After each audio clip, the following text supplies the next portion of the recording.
మన Sunrisers team Pakistan bowler అబ్రార్ని తీసుకొని చాలా విమర్శలు ఎదుర్కొంది. అలాగే అది ఆ పాక్ బౌలర్ని తీసుకున్న తర్వాత సన్ రైజర్స్ వాళ్ళ షేర్స్ కూడా చాలా తగ్గాయని టాక్ వినిపించింది. అలాగే ఇప్పుడు ఇంకొక ఐపీఎల్ టీం కూడా ఇలాంటి ఒక చిక్కుల్లో పడింది అనమాట. అదే మన సిఎస్కే టీము, మన ధోని సేన సిఎస్కే టీము. అది ఏంటంటే ఈ సన్ రైజర్స్ సిఎస్కే టీం మీద దగ్గర ₹1 కోటి వరకు కేసు వేసిందంట.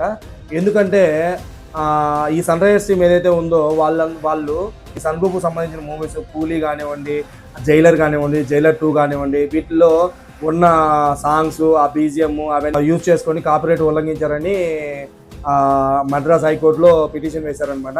దీనికి సిఎస్కే టీం వాళ్ళు కూడా మేము ఆల్రెడీ వీటన్నిటిని రిమూవ్ చేసామని చెప్పారు.